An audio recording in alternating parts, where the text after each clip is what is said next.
All right. Welcome back to the Push to Pass podcast.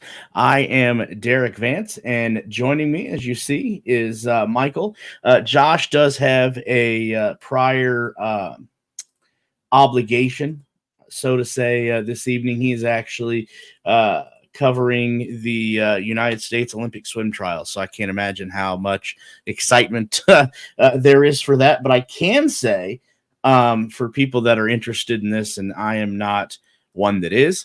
Josh just did get the opportunity to meet Caitlin Clark a few minutes ago. I did see him send that out in a group message. So for people that are interested in that, there you go. But Michael, good to have you back here for the second week in a row. A lot to go through, a lot to digest here. It is the week of the Firestone Grand Prix of Monterey. But before we get to that, Michael, huge news that we had breaking earlier this morning, and we'll go through that here momentarily. We're going to have Tony Donahue joining us as well to talk about this news that broke this morning. But before we get into that, Michael, how's your week? Yeah, so far week's been pretty good. Not much to complain about. Still early in the week, so there could always be something to complain about, but no one's really going to listen to me talk too much. Hopefully they listen to me here, but my wife doesn't like me complaining, so I just go along with it. Definitely know the feeling there, not the wife feeling, but the point about no one was going to listen to you, because I definitely know where you are coming from there. But like I said, we are going to be joined here momentarily by Tony Donahue. I know somebody that you've spoken with, but you've never actually met, and I said we'll get that changed here in the not so distant future. But the reason why we're going to be bringing Tony on here momentarily is some huge news, Michael, that we received this morning. And I say we as in not me and you, but the whole IndyCar media, I think, was woke up to a shock, I think, when this news was announced. So let me get the graphic up here. I had it up earlier, but had to reset due to some technical issues. So we'll put this back up on screen, but it should be coming up here for everyone there. Yes, that is Nolan Siegel.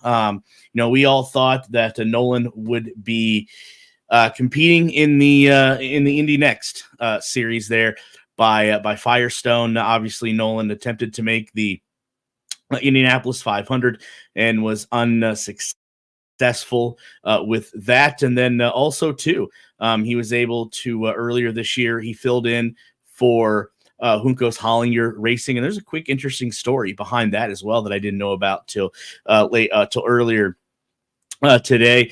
But Arrow McLaren, again, seems like they can't keep finding themselves out of the news. But they have now, though they think anyway, they have found a permanent driver for that number 6 Chevrolet. It seems like it's been a merry-go-round there, to say the least. It started out with David Malukas.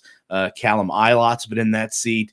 The latest, Theo Pourchaire, who's been in that seat as well, who I think gets a raw deal in this whole ordeal. But today it was announced between Arrow McLaren and the 2024 24 Hours of Le Mans LMP2 winner, Nolan Siegel, that they have now signed a long-term deal that will go into effect this coming Friday, putting Siegel behind the wheel of the number 6 Arrow McLaren Chevrolet for obviously the Firestone Grand Prix of Monterey coming up this weekend, which we'll dive into here as the show unfolds.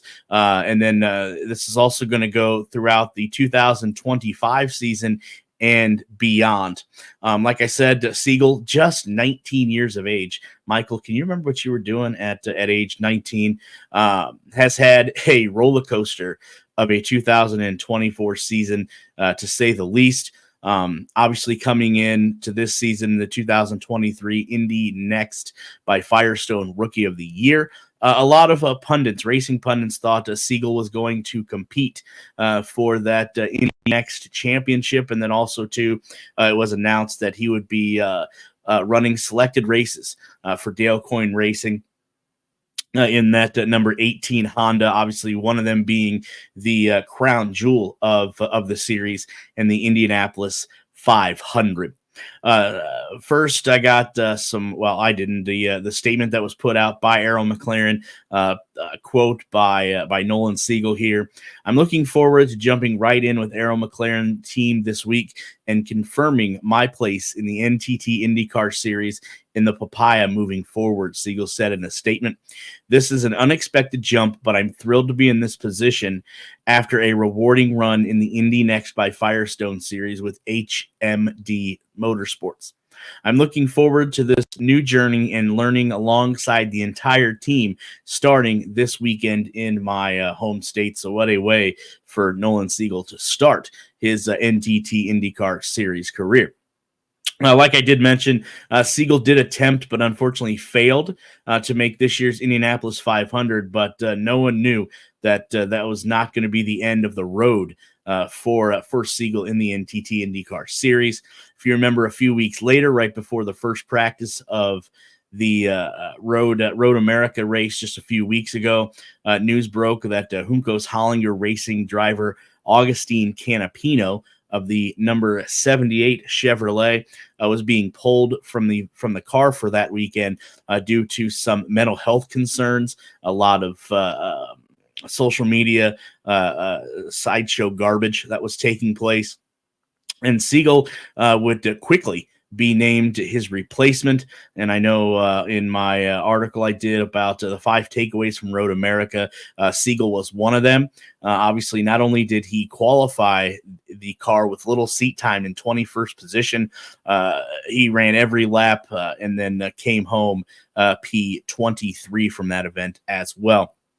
And then this is something I learned, Michael, just while writing this article here earlier today, that after the Road America event, there was a lot of speculation going through the paddock that Juncos Hollinger Racing would keep Siegel on for the rest of the season. But it sounds like from multiple sources that the talks between the Siegel family and Juncos Hollinger Racing to stay in that number 78 Chevrolet kind of ended when the team did come out a few days later to opt to continue with Augustine Canapino.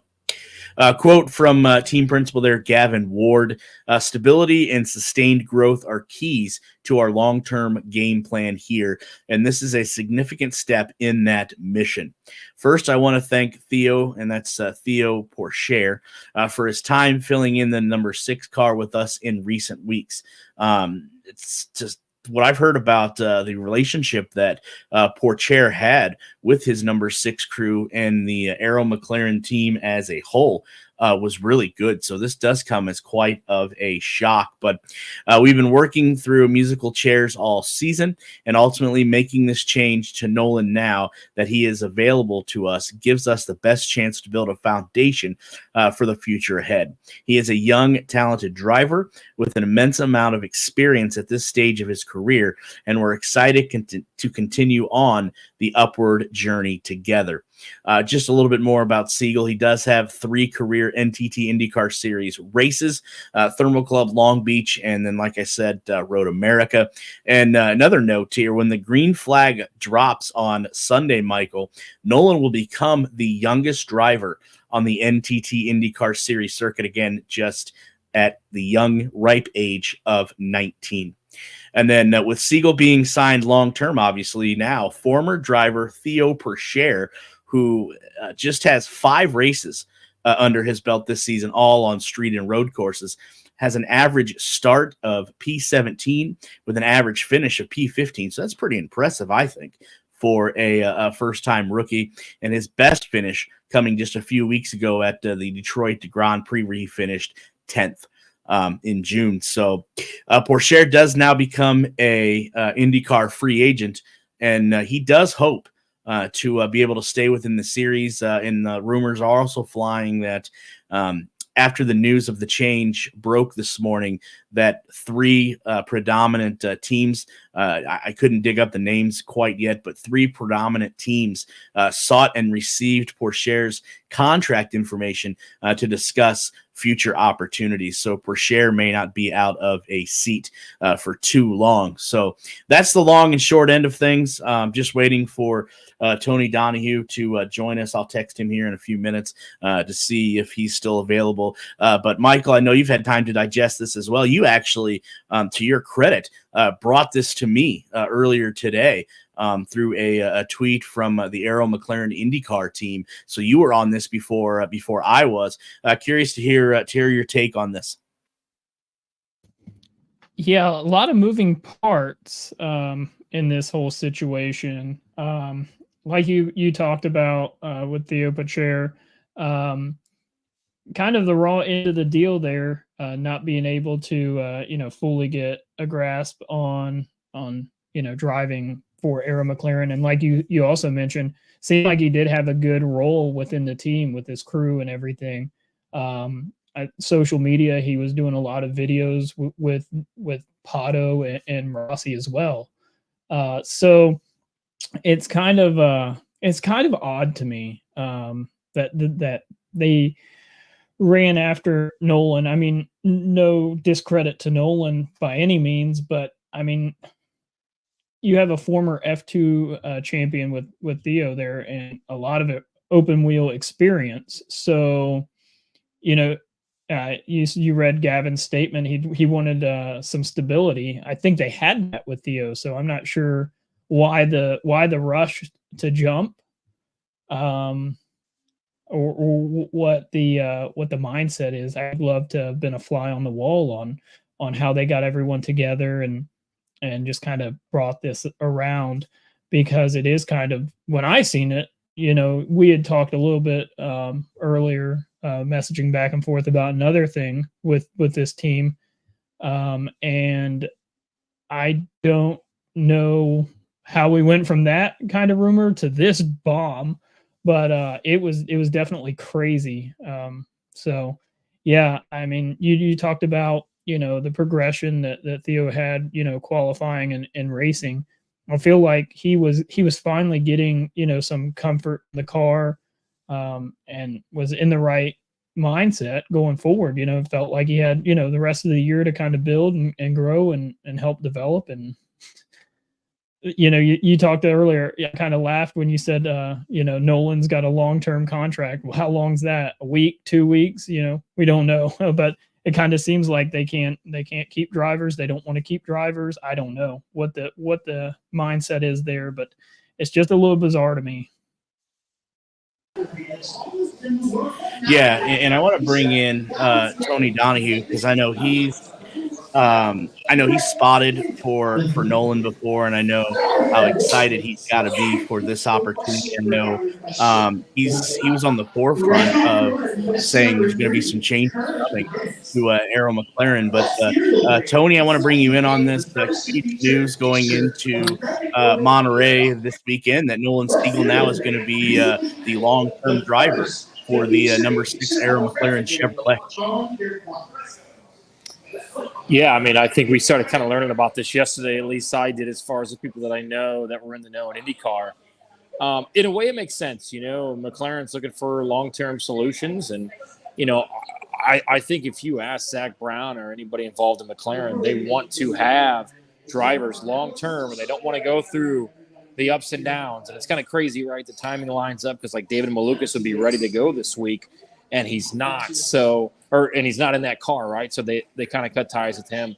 I think first and foremost, man, I really feel for Theo Pourchaire. He's a guy who has a lot of talent, who was brought in. I mean, May 9th, there was a press conference talking about he's going to be a part of the future, and he's got a lot of talent, and we can't wait to see what he did. Passed his rookie test with flying colors. I hope he lands on his feet next year. I would imagine that he will inside of IndyCar. As for Nolan Siegel, a kid that I'm very high on. I think he has a lot of talent. He's very well versed. He's a good dude. Obviously, there's some money behind this, which obviously is kind of what puts you in a race car compared to what doesn't. And I don't know how much money, if any at all, that Pourchaire is bringing. But But good for Nolan. I mean, look, this is a kid who's been through so much over the last 6 weeks, not making the 500. Kind of going back, hit the reset button. You got one more race with Dale Coyne Racing, and then all of a sudden you're out of the car for the Indy Next at Road America. You're in the car for Juncos. Man, it's been a crazy 6 weeks for Nolan Siegel, but this is what they're going to go with, and this is long-term future with him and Pato O'Ward. We'll see what else happens with other drivers at Arrow McLaren because Rossi's contract is up at the end of the year. He's been good enough to stay in that car, but that doesn't mean that he will.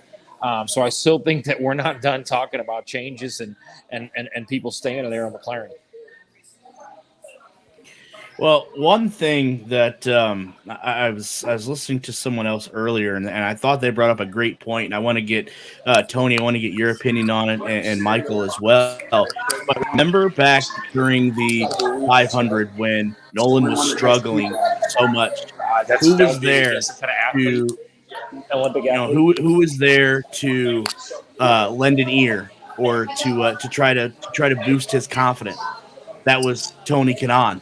So my question would be, how much of this hire today or signing of Nolan Siegel has to do with the expertise that Tony Kanaan brings to Arrow McLaren? Is there some kind of connection there? The way that Tony was, the way Tony was right there on the pit box, and he even explained on TV, "Hey, I'm not here. I'm here for Arrow McLaren, but I'm just here to try to build up this Nolan Siegel because he's seen what kind of bright future he has and the skill set that he has as well." Well, look, Nolan Siegel has a lot of talent inside of the race car, and everything that he's been put through over the last 6 weeks, as mentioned, mentally is crazy, right? Hey, we need you to get in this car real quick at Juncos.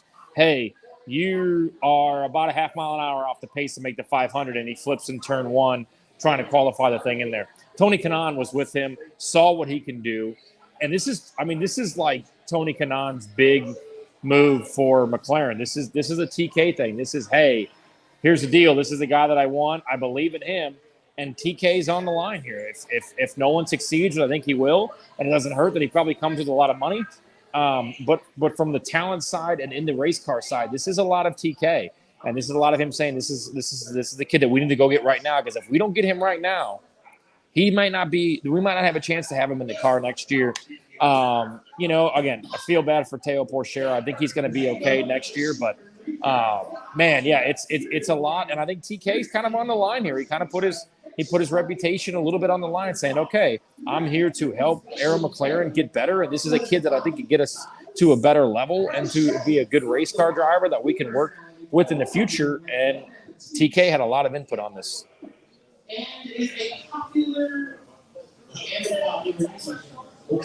Michael, do you think the same thing here? That there's a lot of TK, like Tony said there, giving input and saying, "Hey, we need to get this guy nailed down long term, because if not, somebody was going to, like Hugo Hollinger was trying to do until they decided to bring Canapino back."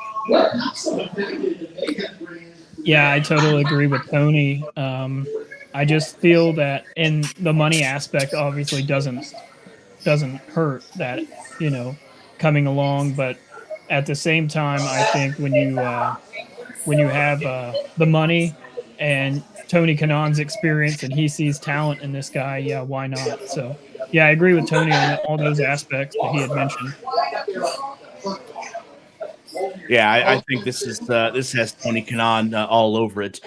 Tony, I know I wasn't going to hold you very long. One last thing I have. I know you put out on Twitter or X earlier that you were hearing that Arrow was going to be pulling out of their sponsorship deal with McLaren. Do you have anything else to expand on that?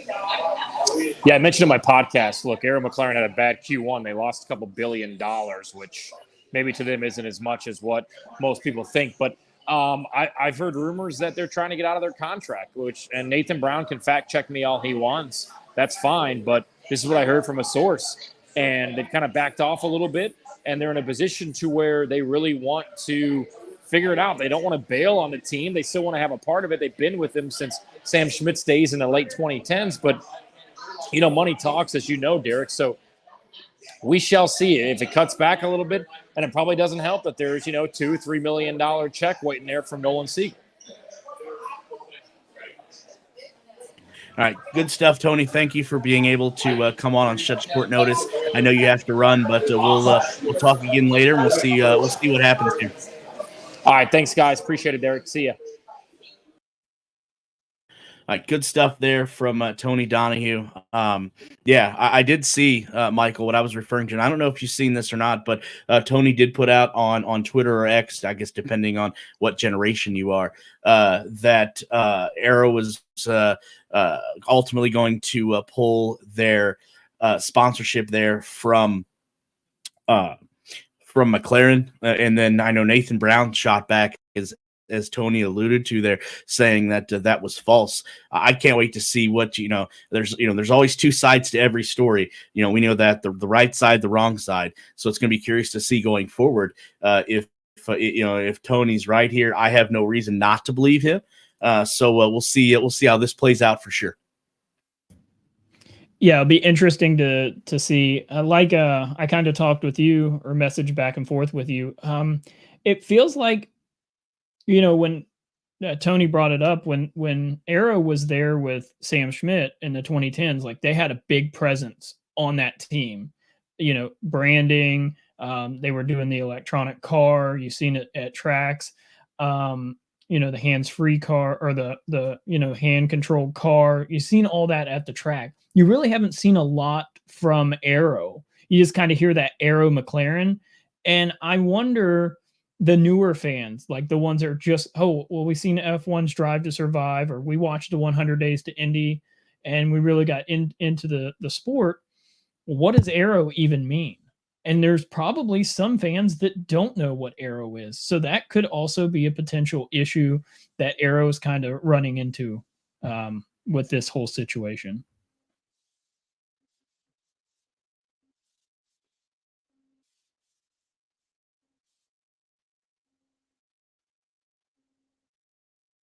Yeah, I always noticed too, and maybe this is just me, but I noticed when Peacock will go to a replay, and especially early in the race, it'll the replay will be sponsored by Arrow 5 years out, and I always think to myself, what do they mean by 5 years out? They've been in the sport, like you and Tony just said, for that amount of time. What do they mean by 5 years out? I don't get that, but yeah, definitely.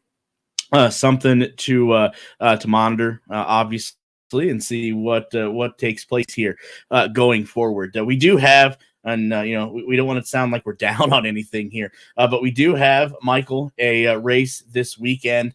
Thank heavens for that. It is the Firestone Grand Prix of Monterey out there at Laguna Seca. I guess again, depending on what generation you are. First, we'll take a look at the map here, so to show everybody what this track looks like. Obviously, this is the map here. I'll do a little bit of a breakdown here. Like I said, the WeatherTech Raceway, again, depending on who you are, Laguna Seca, we're going to run, well, not us, but 95 laps, and that's going to equate to 212.61 miles. This is a paved racing track used for both auto racing and motorcycle racing. Originally constructed in 1957 near Salinas and Monterey, California. The current racetrack is 2.238 miles in length and a 300-foot elevation change. Definitely not for me. It does have 11 turns, including the famous corkscrew at turns 8 and 8A. A variety of racing, exhibition, and entertainment events are held at the raceway, ranging from supercarts to American Le Mans racing to music festivals. So a track of all hats, I guess, so to say, is what you could say here about Monterey. And here is the race schedule for the weekend. Now, obviously, there are Indy Next and NTT IndyCar Series on here. The first NTT IndyCar Series practice will be Friday at 5 p.m. These are all local times. Obviously, California being 3 hours behind, so you have to adjust your schedules accordingly. Again, that's practice number 1 at 5 p.m. And then Saturday, later in the day there around 1 o'clock p.m. That's when practice number 2 is going to start. And then into your Saturday evening, you may have to change your dinner plans, Michael, here a little bit, because first round of qualifying is going to take place at about 5:15. And for group 1, and then group 2 about 30 so minutes later at 5:40 p.m. These are all estimated times there by IndyCar. Round 2 of qualification is going to take place about 6:05 p.m. and then the Firestone Fast 6 at about 6:30 and wrapping up almost at 6:45 Saturday evening. And then rolling in to Sunday, going to have a late start here for people on the East Coast. Warm-up is going to take place about 3 o'clock p.m. with the green flag dropping at 6:15 p.m. So that is what your schedule there is going to look like. Some of the past winners of this race. Now, I didn't know that there was a break between 2005 and 2018 where, Michael, the NTT IndyCar Series did not race here at Laguna Seca. I did not know that until putting some research together for an article that'll either come out tomorrow or Thursday previewing this race. But Colton Herta ended up winning it back in 2019. And then obviously 2020 with COVID going around, there was no racing out at Laguna Seca, at least on the NTT IndyCar Series side. And then 2021, again, Colton Herta finds himself in victory lane. Last year, Alex Palou, that great run that Alex Palou put the heater that he put on right after the Indianapolis 500 got him into victory lane in 2022. And then last year, Scott Dixon was the eventual winner there in 2023. Anything else, Michael, you want to add here to Laguna Seca? That was basically all of the facts that I was able to dig up so far until the preview comes out, I think either Wednesday or Thursday. Yeah, so the one thing that I want to really watch for this weekend and as the weekend progresses is after the repave from last year, does the track widen out at all? Because it was a one-lane track last year and it was chaos. A lot of cautions, calamity corners, just about every passing zone. So that's where I definitely want to see, does the track widen out? There's probably been, you've talked about all the racing and motocross or the MotoGP that goes out there. So there's probably been a lot of racing on it since last year. And also another thing about calamity, does this race being not the last race of the season where the championship's already locked up, is it a little less chaos going in as well? Because there's a lot more riding on this race than, oh, everything's pretty much clinched. We're really racing for points this year. Yeah, definitely with the change in schedule, what's the mindset going to be, obviously, for the drivers? Just taking a look at pit assignments, I see IndyCar uploaded those earlier today. I think pitting is going to be interesting as well, because you're going to have in the first 9 stalls, you're going to have the number 8 machine for Chip Ganassi Racing, and then Andretti Global 27 And then you're going to have two Team Penske cars right beside each other, the 12 and the 2. And then you're going to have Alex Palou there in the number 10, Chip Ganassi, and then Scott McLaughlin in the number 3 Team Penske. The Arrow McLaren machine of Alexander Rossi, who Tony Donahue touched on a little bit ago, has pit stall 7. And then another Chip Ganassi Racing, Scott Dixon, has stall 8. And then stall 9 is going to be the number 26 machine of Colton Herta. And then you're going to have a little bit of break. And then you're going to have a whole, as you said, calamity, a whole lot of shaking. Is I think that was not Elvis, but a whole lot of shaking going on there between pit stalls 10 and 27. Chip Ganassi in 10, Arrow McLaren in 11, Chip Ganassi in 12. Then 12A is the first Rahal Letterman Lanigan Racing entry, and then it's Andretti Global. And then stalls 15 and 16 belong to Ed Carpenter Racing. 17 belongs to Nolan Siegel at number 6 Arrow McLaren machine. And then stall 18 is Santino Ferrucci for AJ Foyt Enterprises. 19, Dale Coyne Racing. 20 is Meyer Shank with the number 60 machine. And then Dale Coyne has stalls 21. And then Rahal Letterman Lanigan check in at 22 and 23. AJ Foyt with Stingray Robb checks in at 24. Meyer Shank with David Malukas, who's going to be making his debut this weekend as well, in stall 25. And then Hukos Hollinger Racing in 26 and 27 there, respectively. So, they're going to be bunched up. That back half of the pits there are going to be bunched up. So pit strategy could definitely play a big part in this race this weekend as well. So we are about a half an hour into this. Michael, let's take a look at let's give a shout out to our sponsors, because obviously, as we've said, many times here, that is without these great sponsors here of the Push to Pass podcast, none of this would be possible. First and foremost, a huge thank you goes out to Always Ready 1776 for patriotic apparel, headwear, and more. Go check out Always Ready 1776, and you can find them on the web at alwaysready1776.com. And if you do find something that you happen to like and you want to purchase, make sure you use that promo code that you see up there on your screen, Push to Pass, for 10% off of your order. Also, another huge thank you to Gettum Associates Incorporated for all of your home design, build, and remodeling needs. Remember, it's Gettum Associates. You can also find them on the web as well at gettum.com.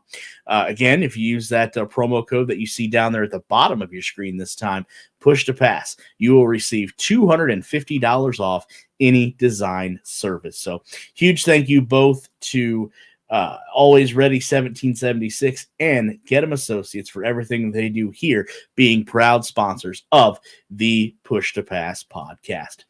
Getting back to what's going to be taking place here this weekend. Like I said, everything's going to get kicked off there on Friday, Michael. Can't wait to get back on the track. And it does seem like I'm still waiting for our official weatherman here to come into the studio. I would imagine in about 10 or 15 minutes, we're going to be able to get the official weather forecast for this weekend. But it does sound like preliminary that weather will not be a factor out there in California. And speaking of the California weather, Michael, I think that California weather here has kind of moved off to the east because of the last few days, Michael. I don't know about the part of Indiana that you're from or you're living at currently, but here has been an absolute scorcher. Yes, definitely hot yesterday. Very hot and muggy here today. We got some rain rolled through this morning, and it just did not help with the mugginess at all. I walked around outside earlier and felt like I was in a swimming pool. So, yeah, the weather here definitely has come from California or somewhere very, very warm, and it can go away at any time. I like 70s and a nice breeze. So, not going to get that here anytime soon. Maybe we should have flew to California so we could have that this weekend, it looks like, out there. Yeah. Well, you know what? I don't know if we have to actually fly out to California because, again, just looking at the weather for the rest of the week, I think the California weather is coming to us, and I think you're absolutely right that it did rain a little. It did rain a little bit this morning. A rain shower did go through. I did notice it kind of cooled things off a little bit, but then it also made it a little muggy there, as you said as well. You know, we've looked at we've looked at we previewed the track ahead. We've given you the schedule.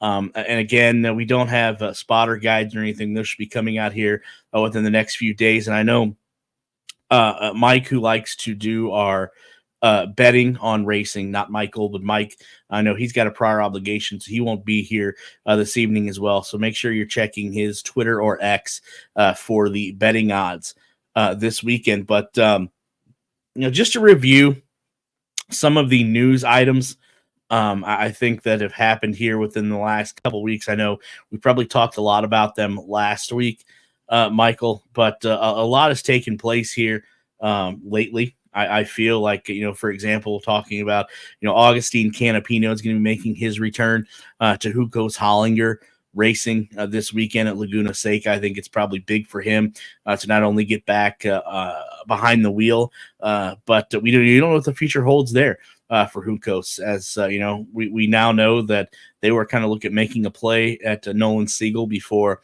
Arrow McLaren stepped in. So I think it's gonna be big to see what kind of finish Canapino can have this weekend. And then also too, that same number 6 car that seems like it's been, and I don't know if you'll get this reference, but the number 6 car seems like it's the Cleveland Browns quarterback position of the NTT INDYCAR Series, was just a revolving door.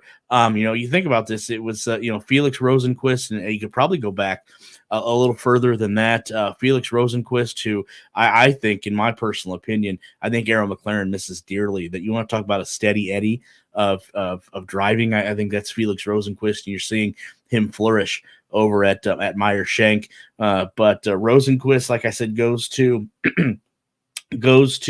Meyer Shank, and then David Malukas, up and coming star, just like Nolan Siegel is, steps into that number 6 machine. Well, at least we thought he was going to. Has an off-season injury, kind of in the healing process of that injury. It doesn't heal as quickly as what was expected. So Arrow McLaren does release David Malukas of his contract, and then they put Callum Ilott runs in that car. Theo Percher gets in that car, and now you see David Malukas, who is signed for the rest of the year at least for Meyer Shank, is able to make his debut, his long-awaited debut of the season this coming weekend at Laguna Seca. What are the expectations, you think, for David Malukas again? First time behind the wheel, and think about this too. It would have been interesting to see, because Malukas, if he would have driven for Arrow McLaren, all Malukas has ever drove was Hondas with HMD Motorsports last year. And if he would have got behind the wheel of a Chevy, I think that'd have been an interesting curve for David to learn. But he's going to go back again behind the wheel of another Honda, this time at Meyer Shank Racing. Talk about the expectations that Michael Shank and company should have there for David Malukas this weekend. Yeah, I think the expectations are to, obviously make sure he's comfortable in the car. First practice is going to be key for him, making sure he's, he did test, he did the hybrid test. So, and he was pretty competitive there, was right there with Felix. So for him, it's going to be making sure that the hand feels comfortable going left and right, and really making sure he's comfortable with the car setup wise.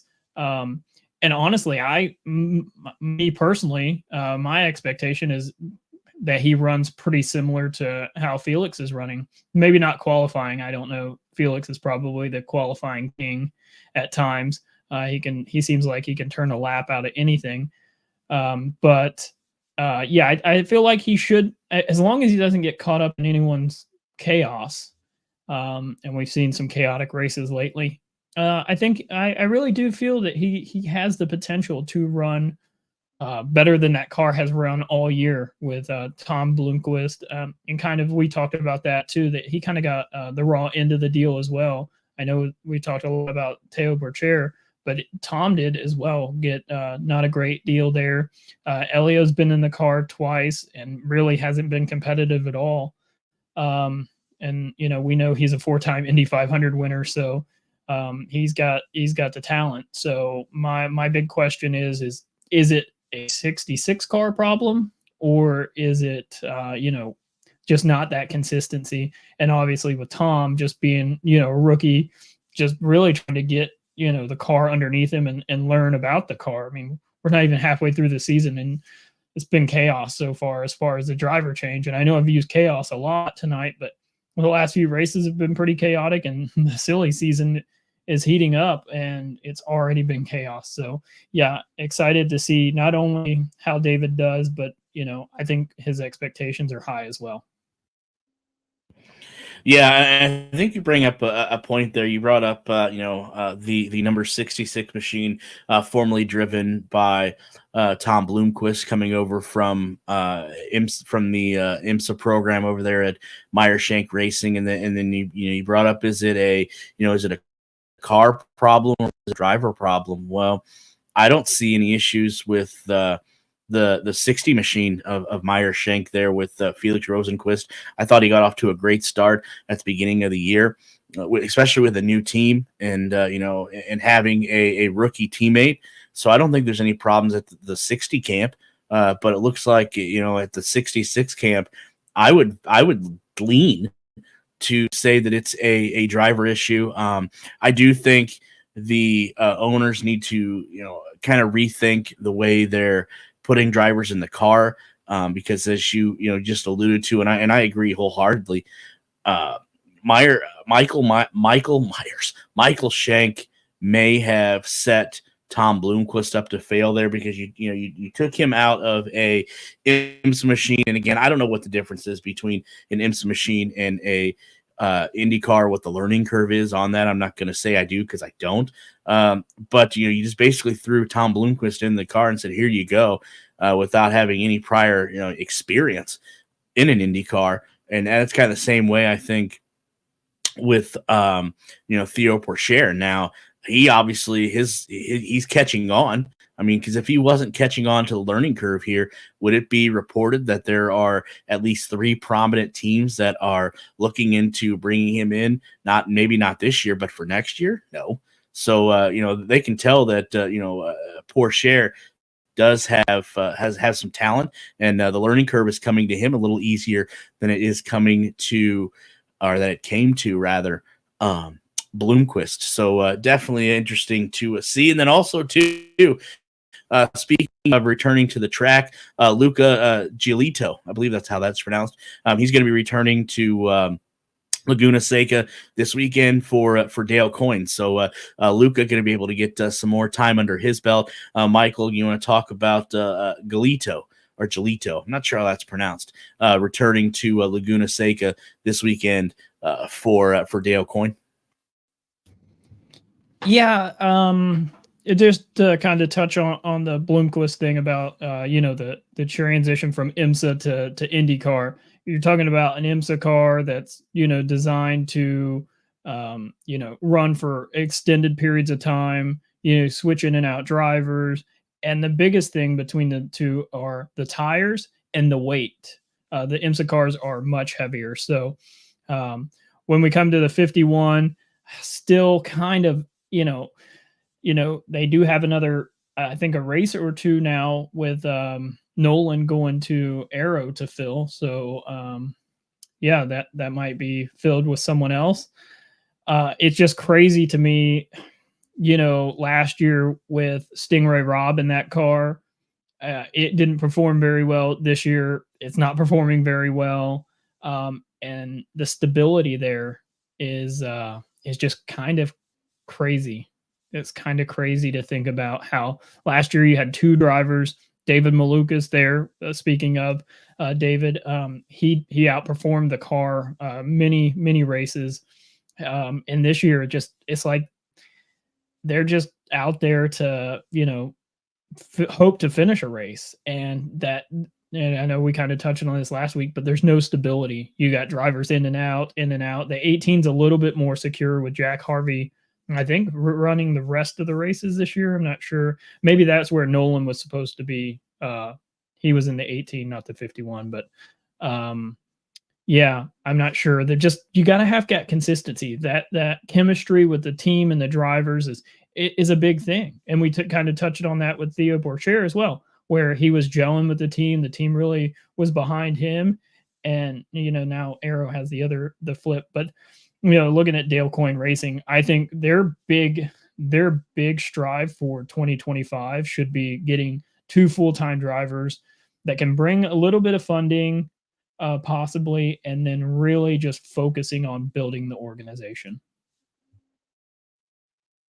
Yeah, definitely can't agree with you more. I do want to bring in our official push to pass. I think I can say that now. Push to pass, Weatherman IndyCar Weatherman at IndyCar_WXman on Twitter or X, depending on what generation you live in. And Weatherman, I was telling Michael here before you came on, I think California's weather here has kind of pushed its way east because we are in the middle of a scorcher of a week, but it sounds like out in California there for the Firestone Grand Prix of Monterey, it looks like it may be picture perfect weather. What you got for us?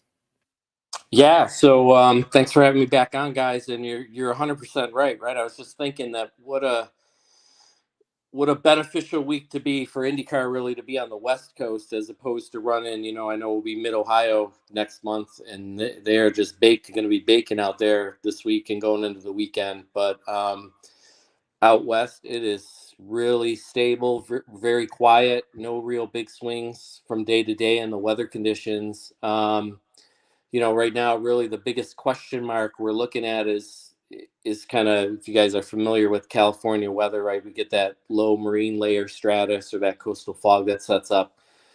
How much of that develops and how far inland it pushes towards the track day to day, but in 90% of the cases that usually burns off before we hit noon anyway. So really not expecting a significant impact, but if you look at the forecast, I just have made mention of those morning clouds, that opportunity for that patchy fog to develop and then becoming sunny conditions. Otherwise, we're looking at temps sitting in the upper 60s and then a pretty good breeze coming in off Monterey Bay in the afternoons. But again, nothing significant or unusual. In fact, what's interesting is, we held this race in September last year, right? So it's moved up a couple months, but conditions actually this coming weekend should look pretty similar to what they saw in September last year. At the season finale last year, those ambient temps were running in the low 70s and the track temp got into the low 120s and pretty much the same winds. So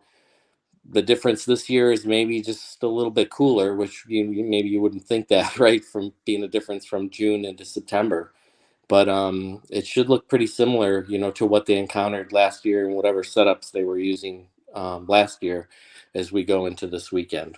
So that's it, right? That's really all I got for the weather conditions this week. And I guess we'll see what Mid-Ohio brings us in a couple weekends from now.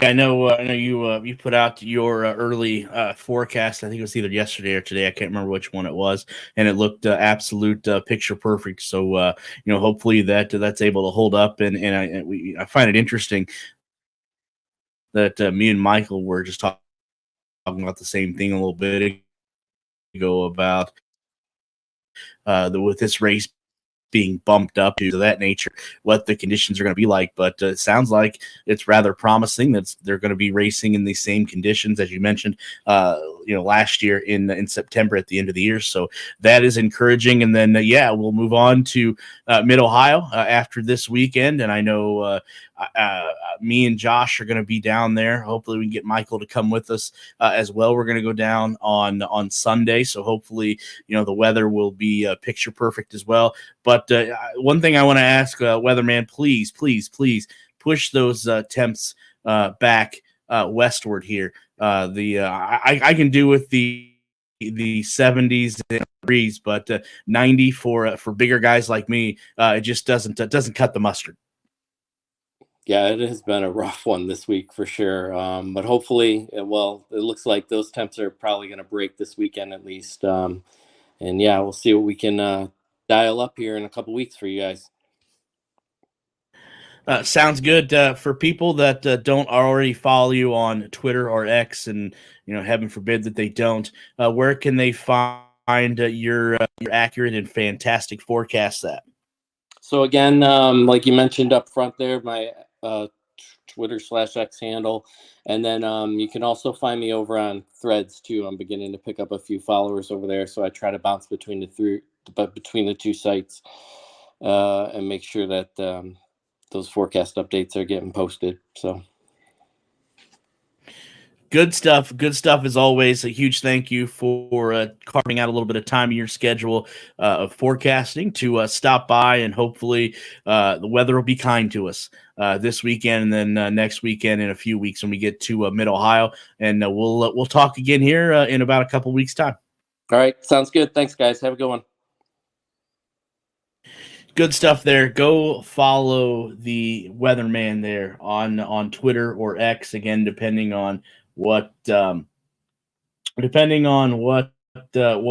generation you are there, so to say, because the weather reports that he puts out are obviously spot on, to say the least, and definitely, like I said, it does sound very optimistic that we're going to have some picture perfect weather for next weekend for sure. Michael, we got a few minutes left. I know we went through everything we got through. If you're just joining us, please go back and catch the replay on podcast form, audio or video, depending on what you prefer. We talked about the news breaking here just earlier this morning with Nolan Siegel now going to Arrow McLaren for the foreseeable future. Tony Donahue came on and gave us a little bit of summary of that. We also touched on, Michael, our preview of the Grand Prix, or the Firestone Grand Prix, rather, of Monterey this weekend.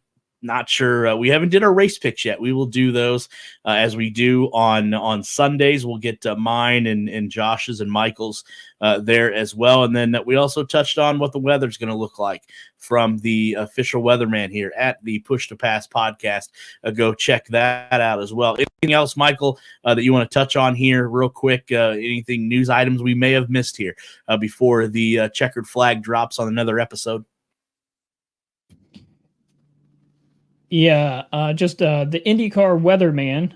He talked about the temperatures being the same from last year to this year. I wonder if Firestone has made any adjustments to the tires coming into this weekend, predicting maybe hotter temperatures, and maybe the tires are going to last a little longer. Maybe they won't.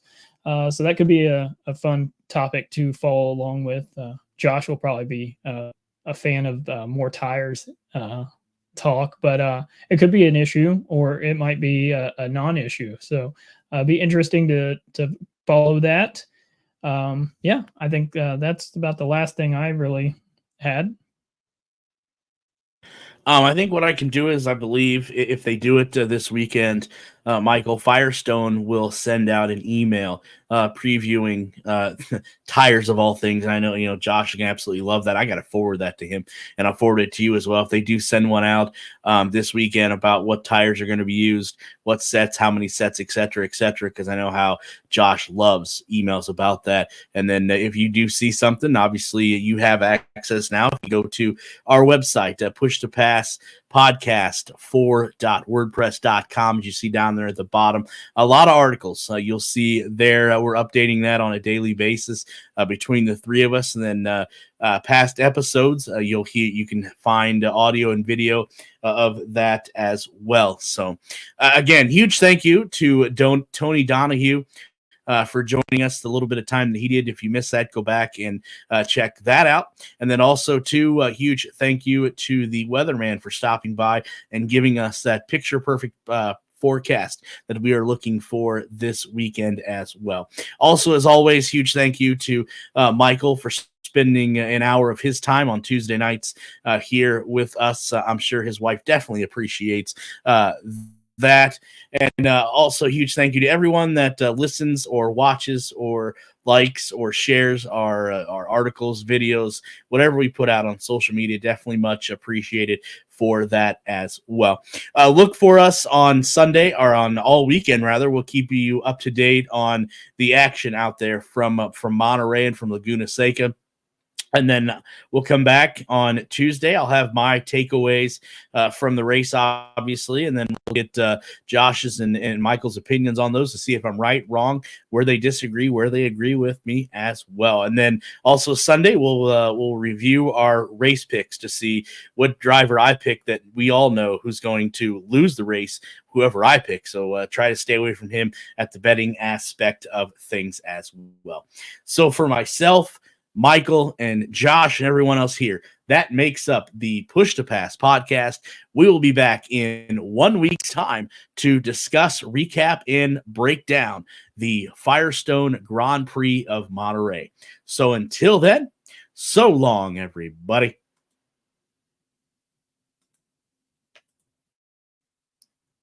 NTT INDYCAR Series returns to WeatherTech Raceway Laguna Seca. With smoke flying up, brake dust in the air, we're back to green here in California. Looks like a really good drag race now for the lead. Pato Award and Roman Grosjean crest the hill. Grosjean has the advantage into turn number 2. How about Scott Dixon? He is right on the rear wing of the 77. Listen to the Firestone Grand Prix of Monterey live this Sunday.